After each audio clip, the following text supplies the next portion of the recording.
तो दोस्तों ये कुछ मेरी गाड़ी है जिसको मैं 2.5 साल से ऑन कर रहा हूँ और चला रहा हूँ। मैंने इसको अब तक करीबन 13,000 किलोमीटर तक रन किया है। मैं इसको ओपन करके दिखा देता हूँ। सेंसर कई बार काम नहीं करता है ऐसा।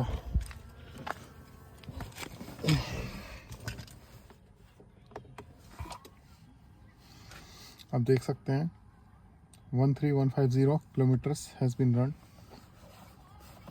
ये गाड़ी मैंने 2022 में परचेज़ किया था और आज मैं आपसे शेयर करूंगा अपना ओनरशिप एक्सपीरियंस, जो कि बहुत लॉन्ग टर्म है। 2-2.5 साल गाड़ी को रन करने के बाद पता चल जाता है कि गाड़ी के अंदर क्या क्या खासियत हैं, क्या क्या प्रॉन्स हैं, क्या क्या कॉन्स हैं इसके। तो बिना टाइम वेस्ट किए स्टार्ट करता हूं मैं सबसे पहले प्रोस से। तो प्रोस बहुत सारे हैं गाइस। अगर हम बात करें कि सबसे पहले स्कोडा की रिलायबिलिटी आपको पता है, स्कोडा की परफॉर्मेंस आपको पता है कि कितनी कमाल की परफॉर्मेंस देती है। 1 लीटर इंजन होने के बाद भी इसकी परफॉर्मेंस एक अलग ही लेवल की है। जब इसका टर्बो किक इन करता है तो हाईवे पे आपको एक कॉन्फिडेंस बूस्ट मिलता है, जिसके बाद आप ओवरटेकिंग में बड़ी इजीली इससे ओवरटेक कर सकते हैं। आपको कहीं पे भी ये फील नहीं होने वाला कि एक 1 लीटर इंजन के साथ आती है गाड़ी। 3 सिलेंडर होने के बावजूद इसके अंदर कोई वाइब्रेशन नहीं है। इसके एनवीएच लेवल बहुत ही औसम है, बहुत ही कमाल के एनवीएच इसके अंदर दिए गए हैं कंपनी के द्वारा। तो इसका दूसरा पॉइंट प्रोस था कि इसके एनवीएच लेवल बहुत अच्छे हैं। पहला हो गया इसका परफॉर्मेंस ओरिएंटेड कार है। अगर आप एक एंथुसियास्ट हैं तो आप 1.5 के साथ भी जा सकते हैं, बट मेरे हिसाब से 1.5 लेना इतना ज़्यादा नहीं है, क्योंकि वो बहुत एक्सपेंसिव है। आप 1.5 के लिए 2 लाख 2.5 लाख रुपए एक्स्ट्रा पे करेंगे, तब जाके आपको एक अलग लेवल का परफॉर्मेंस मिलेगा। बट इस गाड़ी के अंदर 1 लीटर इंजन होने के बाद भी इसका परफॉर्मेंस कुछ कम नहीं है। ये अच्छी अच्छी गाड़ियों को बहुत ही अच्छे तरीके से टक्कर दे सकती है। थर्ड पॉइंट की अगर हम बात करें तो थर्ड पॉइंट है इसकी हेडलाइट का नाइट में थ्रो। नॉर्मली गाड़ी कार्स के अंदर जो हेडलाइट्स आती हैं कंपनी फिटेड, वो उतनी अच्छी नहीं होती हैं।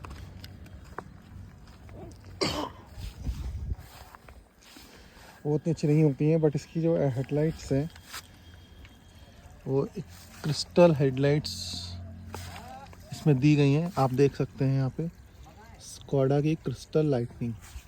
बहुत ही अच्छा थ्रो होता है इनका। नाइट में इनकी विजिबिलिटी बहुत ही ऑसम लेवल की होती है। और ये उसका थर्ड प्रोस हो गया। अगर मैं बात करूँ फोर्थ प्रोस की, तो इसके अंदर आपको पैसेंजर और को पैसेंजर साइड रिक्वेस्ट सेंसर मिलता है, जिससे आप इजीली इन एंड आउट कर सकते हैं विदाउट यूजिंग एनी की। उसके बाद फिफ्थ प्रोस की अगर मैं बात करूँ तो फिफ्थ प्रोस है इसका सिटिंग कंफर्ट। इस गाड़ी का सिटिंग कंफर्ट बहुत ही अच्छा है। आप लॉन्ग डिस्टेंस ट्रेवल कर सकते हो without any break, without any stoppage. आपको कोई स्टॉपेज लेने की ज़रूरत नहीं है। आप बड़े इजीली तरीके से इसमें बहुत ही लॉन्ग डिस्टेंस को कवर कर सकते हो। उसके बाद नेक्स्ट प्रोस की अगर मैं बात करूँ तो वो है इसका कैबिन स्पेस। इसका कैबिन स्पेस गाइस बहुत ही ऑसम है। इसमें आपको किसी भी तरीके से कोई भी ऐसा कंजस्टेड फील नहीं आने वाला, कोई भी ऐसा सब अजीब फीलिंग नहीं आने वाली कि कैबिन स्पेस कम है या फिर बैठने उठने में कोई परेशानी हो रही है। इसका इन एंड आउट बहुत ही अच्छा है। और इसमें आप स्पेशली पीछे की साइड में एक लग्जरियस टाइप की फीलिंग आने वाली है आपको। बहुत ही अच्छा इसका जो है सेटिंग अरेंजमेंट दिया गया है कंपनी के थ्रू। उसके अंदर नेक्स्ट उसकी बात करूँ तो इसके अंदर आपका ऑटो TM IRBM मिलता है, जिससे कि रात में आपको नाइट ड्राइव करने में बहुत ही अच्छी क्या कहते हैं विजिबिलिटी मिलती है। कोई भी लाइटिंग इफेक्ट आपको कैबिन के अंदर फील नहीं होता। उसके बाद अगर मैं बात करूँ नेक्स्ट प्रोस की, तो इसका ये इंस्ट्रूमेंट कंट्रोल, ये जो इसका मीडिया कंट्रोलर है, ये बहुत ही अच्छा है। इसकी भी बिल्ड क्वालिटी बहुत अच्छी बनाई गई है और इसका ब्राइटनेस लेवल बहुत अच्छा है। इसमें आपको ऑलमोस्ट गाड़ी के रिलेटेड सारे फीचर्स आपको देखने को मिल जाएंगे। इसी के थ्रू आप गाड़ी के सारे फीचर्स को एक्सेस कर सकते हैं। गाड़ी के जो भी रियल टाइम्स की जो भी कंडीशन है गाड़ी के अंदर, कितना फ्यूल कंजप्शन हुआ है आपका, टाइम टू ट्रैवल क्या है, एवरेज स्पीड आपकी क्या रही है, ट्रिप्स में आपने कितने किलोमीटर रन किए, वो सब आपको मिलता है। इन एडिशन आपको इसमें कुछ स्कोडा ऐप प्ले ऐप्स के भी फीचर मिलते हैं, जैसे कि गाना का सब्सक्रिप्शन आपको मिलता है, तो और वाईफाई कनेक्टिविटी के थ्रू आप इन सारी एप्लीकेशन को एक्सेस कर सकते हैं। उसके बाद नेक्स्ट प्रोस की बात करें तो इसके अंदर आपको wireless Apple CarPlay and Android auto की फैसिलिटी दी गई है, जो कि मेरे हिसाब से बहुत ही एक अच्छा फीचर है। नेक्स्ट प्रोस की बात करूं तो इसके अंदर आपको वायरलेस चार्जर मिलता है, 6 स्पीड गियर बॉक्स इसके अंदर आपको मिलता है। तो ये सारे फीचर्स इस गाड़ी को एक बहुत ही परफॉर्मेंस ओरिएंटेड कार बनाते हैं। अब फीचर्स मैंने प्रोस की बात तो बहुत ज़्यादा हो गई, अब बात करते हैं इसकी कमियों की, इसके कॉन्स के बारे में। तो सबसे पहला जो इसका कॉन्स है वो ये है कि इसके अंदर वेंटिलेटेड सीट्स तो दी गई हैं, हालांकि मुझे बोलना चाहिए था कि ये भी एक प्रॉन्स है, बट मैंने इसको ऐड इसलिए नहीं किया क्योंकि ये सिर्फ नाम के लिए है। इसमें अगर आप पीक समर पे इसको यूज़ करते हैं तो इन वेंटिलेटेड सीट्स का कोई ख़ास बेनिफिट आपको मिलता नहीं है। इसमें सिर्फ और सिर्फ आवाज़ ज़्यादा होती है और कुछ नहीं। इसकी कूलिंग होती है, no doubt, something is better than nothing, but आपको बस लगता है कि हाँ एक हवा निकल रही है बस, और कुछ नहीं, कोई इसका ज़्यादा इफेक्ट आपको नहीं मिलता। सेकंड कॉन्स की बात करूं तो इसमें जो ड्राइवर साइड का जो मेरा वो डोर ग्लास आता है वो ऑटो फंक्शन के साथ आता है, लेकिन इसमें कुछ बग्स हैं। इसको अगर आप अप शिफ्ट और डाउन शिफ्ट करते हैं तो कई बार ये क्या होता है कि अटक जाता है, आपको फिर इसको मैनुअली ऊपर नीचे करना पड़ता है। तो ये भी एक कौन सा है कि अगर ऑटो डाउन फंक्शन के साथ आपको विंडो दिए गए हैं ड्राइवर साइड का, तो भी आपको मैनुअली उसको यूज़ करना पड़ रहा है। तो ये एक इसका कॉन्स अलग है। थर्ड कॉन्स की अगर मैं बात करूं तो इसका जो ये जो हिस्सा है आप देख पा रहे होंगे, ये छत का जो हिस्सा है, इसका टॉप का रूफ का जो ये एरिया है, अगर कोई टॉल पर्सन इसके अंदर बैठता है तो डेफिनेटली उसका जो हेड है वो टच होने वाला है आगे। मतलब हेड रूम इसमें आगे की साइड में इतना अच्छा नहीं है, पीछे भी इतना अच्छा नहीं है, बट पीछे आप देखेंगे कि ऊपर को रूफ को थोड़ा सा उठाया गया है, जिसकी वजह से मैं आपको नीचे पीछे जाके दिखाता हूँ, आप बेटर समझ पाएंगे।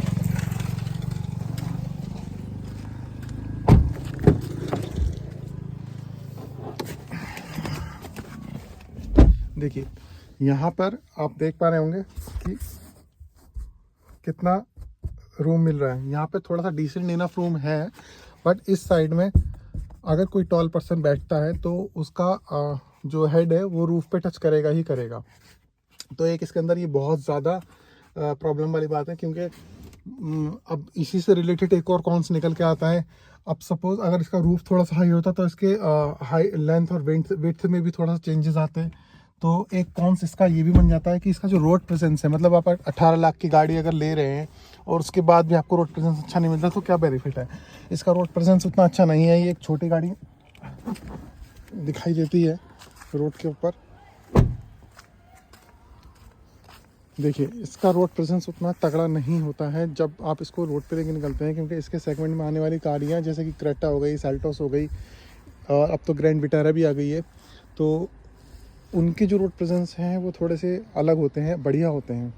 तो उसकी लगता है कि हाँ आप एक बड़ी गाड़ी लेके निकल रहे हैं, बट ये गाड़ी आपको उतना बड़ा फील नहीं देती है रोड के ऊपर। तो ये इसका एक कॉन्स है। उसके बाद मैं अगर बात करूँ एक और कॉन्स की, तो वो भी रिलेटेड है इसके एसी से। इसका जो एसी है वो हालांकि ऑटो फंक्शन के साथ आता है, बट इसका एसी उतना इफेक्टिव नहीं होता। इसकी कूलिंग एफिशिएंट है, बट अगर आप पीक समर्स में लेके चल रहे हैं गाड़ी को और डे टाइम में आप निकलते हैं तो इसका एसी आपको उतना ज़्यादा कूलिंग नहीं देता। कहीं ना कहीं आपको हल्का सा फील आने वाला है कि हाँ कहीं ना कहीं इस एसी में जो है कूलिंग कम है। तो ये भी एक इसका कॉन्स है। उसके बाद अगर मैं बात करूँ तो इसका इंस्ट्रूमेंट क्लस्टर ये थोड़ा आउटडेटेड लगता है। ये बेटर हो गया है, बट जब मैंने लिया था तो उतना था नहीं, तो इसको मैं कॉन्स में नहीं काउंट करूँगा बिकॉज ये अपग्रेड हो चुका है अब। तो इट्स ठीक है, इसको कॉन्स में काउंट नहीं करते हैं। इसके अलावा और क्या कॉन्स हैं इसके अंदर, और तो मुझे कुछ कॉन्स दिखाई नहीं देता है।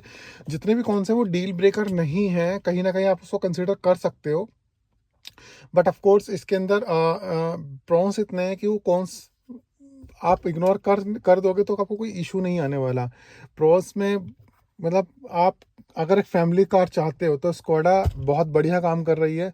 हाँ, एक कौन इसका और भी है कि इसका जो ये बिल्ड क्वालिटी है वाकई में इसका उस लेवल का नहीं है जो हो सकता था।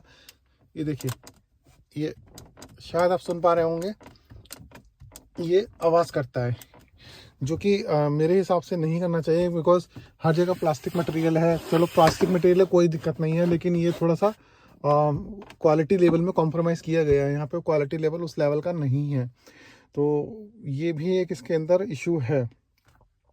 बाकी आप देख सकते हैं मैनुअल ट्रांसमिशन है। हाँ, मैनुअल ट्रांसमिशन से एक चीज़ याद आई मुझे कि इसका एक सबसे बड़ा ड्रॉबैक ये भी है। हाईवे राइडिंग पे मैंने इससे 23 kmpl तक की माइलेज निकाली है जब मैंने इसको क्रूज़ किया था 70 to 80 की स्पीड पे। लेकिन अगर आप इसको सिटी में राइड कर रहे हैं तो, लेकिन मैं दिखाता हूँ आपको इसका,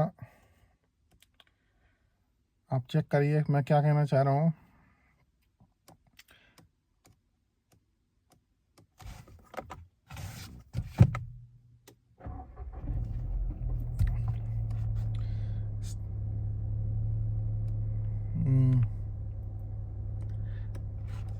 इसका अभी माइलेज यहाँ पे जब चलेगा तो शायद तभी शो करेगा, अभी शो नहीं कर रहा है। बट अगर आप सिटी में इसको रन कर रहे हैं तो आपको इसकी जो माइलेज है वो सिंगल डिजिट में चली जाती है। हाँ दोस्तों, इसकी जो माइलेज है वो बिलो 10 भी हो जाती है। वैसे एवरेज माइलेज इसकी 12, 13 और 14 तक रहती है सिटी के अंदर, लेकिन अगर हैवी ट्रैफिक में आप चल रहे हैं गाड़ी को लेके तो इसकी माइलेज सिग्निफिकेंटली डाउन हो जाती है और माइलेज आपको सिंगल डिजिट में मिलेगी। तो ये सबसे बड़ा ड्रॉबैक है इसका, क्योंकि 1 लीटर होने के बावजूद इसका माइलेज बहुत ही बेकार है सिटी के अंदर। हाँ, हाईवे पे तो इसका माइलेज बहुत अच्छा है, और ये सिंगल डिजिट मैं आपको तब बता रहा हूँ जब मेरा मैनुअल ट्रांसमिशन है। मतलब अगर आप ऑटोमेटिक ट्रांसमिशन के साथ जाएंगे तो आपको माइलेज, आप खुद ही आइडिया लगा सकते हैं कि आपको माइलेज और भी ज़्यादा कम मिलने वाला है, बिकॉज वो और भी ज़्यादा फ्यूल कंज्यूम करता है जो आपका ऑटोमेटिक ट्रांसमिशन होता है। बाकी ऐसा सच मेरी और गाड़ी से और कोई शिकायत तो है नहीं। चलने के मामले में गाड़ी एकदम नंबर 1 है। इसके अंदर सब एडवांस ही है, C2C केबलिंग्स दी गई हैं आपको। एक 12B का सॉकेट भी दिया गया है आपका, और ये आपके हज़ार से कंट्रोल हो गए ये सब आपका। अब मैं आपको एक बार इंजन हुड खोल के दिखा देता हूँ कि इसका जो इंजन है वो क्या है, किस तरीके से प्लेसमेंट की गई है इंजन की, वो मैं आपको दिखा देता हूँ।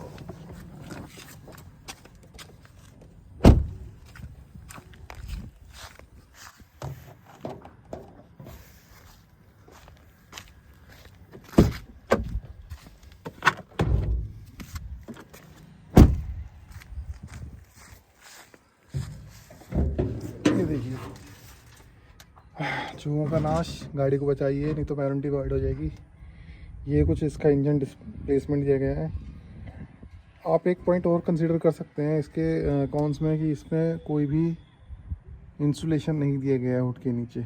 इंसुलेशन होता तो शायद इसके एनवीएच और भी ज़्यादा अच्छे हो सकते थे, बट अभी भी मेरा ऐसा कोई इशू नहीं है, कोई शिकायत है नहीं है एनवीएच लेवल से। ये कुछ इसकी प्लेसमेंट है इंजन की, आप देख सकते हैं ऑलनेटर किस तरीके से दिया जाता है। बहुत ही हैवी हुड है, आवाज़ से आपको पता चल गया होगा। तो अभी के लिए इतना ही, बाकी मैं आपको और भी अपडेट्स दूंगा कि और कैसी रनिंग हो रही है, क्या क्या इसके अंदर इश्यूज मुझे फेस हो रहे हैं। बस मुझे सपोर्ट कीजिए। Thank you so much. Have a nice day dear to all.